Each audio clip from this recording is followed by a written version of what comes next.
we have made different arrangements here. This is 1:1 ratio of silicone.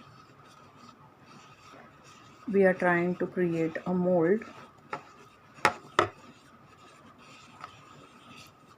1:1 ratio in the sense we have A part silicone rubber and we have B part silicone rubber, like so. What we do is we take a cup which comes along with it, like so, and we pour each portion, which I will show in a while. It comes in this sort of a box. Whole thing is coming in this sort of a box. Okay, as you can see,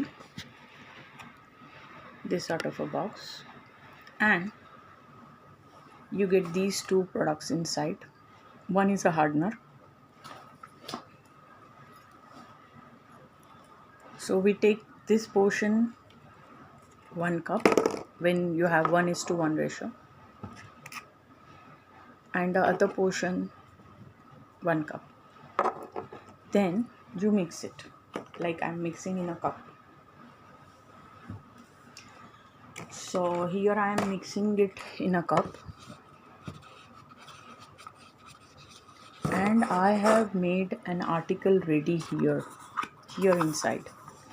So I have made this with casting powder,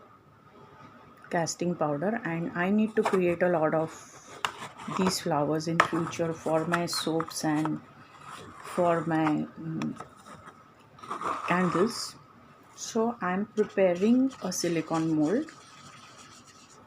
So I'm mixing this for some time now. This has to be vigorously be done, and it should be mixed up very well.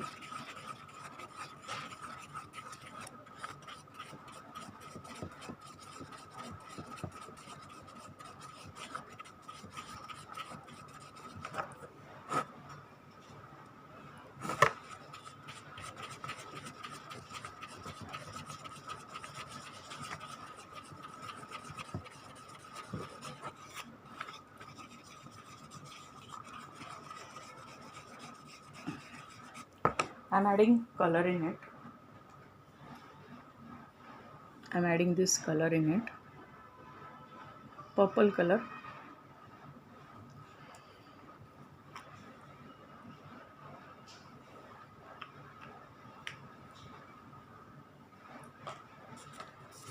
It will tell me whether the mixture is vigorously getting mixed up or not.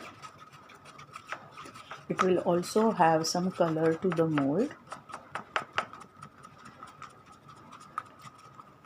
It has started changing the color. It has started looking slightly purplish.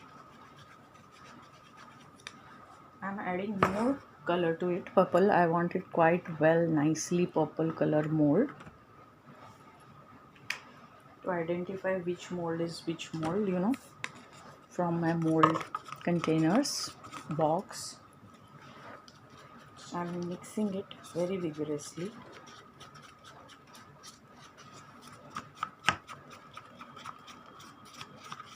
I have to quickly do it now because it will start thickening up, and then I will not be able to pour it properly over the object. It's almost done. Now in this object is there, so I am pouring over it. I have to place the object in the center and pour this on top of it, and I have to cover up the entire object. I have to cover up the entire object so that when it dries up, the mold is made, and then you can reuse it again and again. You can reuse this mold for soap or for candles, whichever desired shape you have chosen. Once made, you can't change it once it thickens up, so you have to be very sure what you are making. I mean, some people make Buddha and then they use it for candle, or Buddha for soap. That's not really good. That you can do casting powder just like it is made and paint it and sell it as an artifact.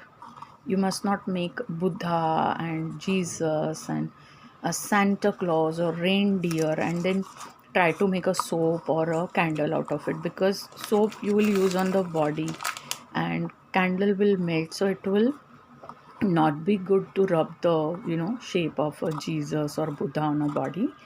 So there you can have your choice what you should not do. So you have to be careful why you are making a mold. If you make it with the casting powder like I'm going to show you now whilst this is happening, then this is now going to be set. I'll tap it now so that anywhere if it is not reached, it has to reach. I'll shake it a little bit and tap it. Okay, I'll tap it and shape it like so. And now I have to keep it overnight. Much better overnight, but if you are in a hurry, minimum 4 to 5 hours it should be. Now I have to keep it in one place for quite some time. Here one goes. Likewise, I'm going to show you what other shape I have. I have this other shape. Look, now this can look good for cake, this can look good for a candle, this can look good for soap also, I mean soap bombs. So now the second one we will make.